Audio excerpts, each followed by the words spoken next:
come to you now at the turn of the tide. It's been a while, as you can tell by the beard. Hopefully COVID has gone well for you too. But I am now finally back in Canada.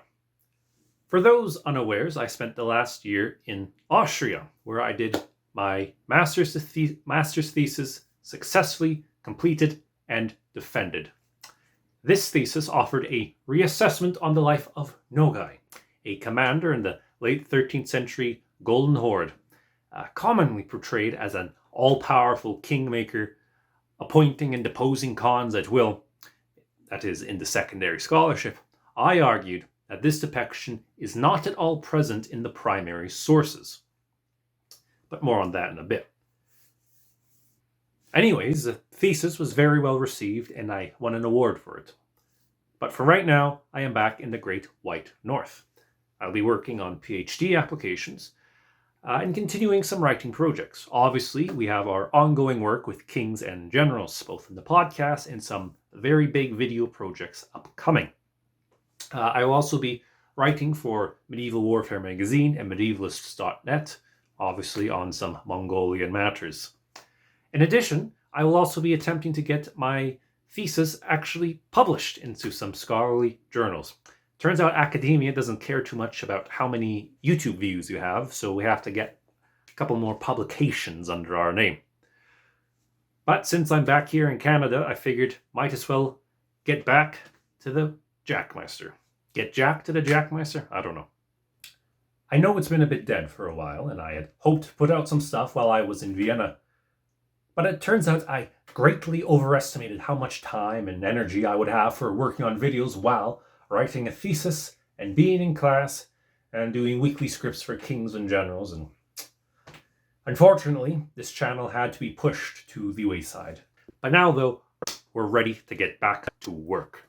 Right now, I'm in the midst of preparing a series for this channel on Nogai. I'll present not only his life and illuminate the late 13th century Golden Horde and its interaction with Europe after the invasion of the 1240s, but also present the argument I have made on him, the sources I use for it, and what it means for our understanding of the Golden Horde. This will not just be an overview, but an argumentative series with a point. Hopefully, it will not just help you learn more about the Golden Horde and the Mongol Empire, but also the accompanying historiography and what it means to be a historian. So serious am I about this that I have actually gone and bought a brand new laptop which can actually handle video editing without just about smoking.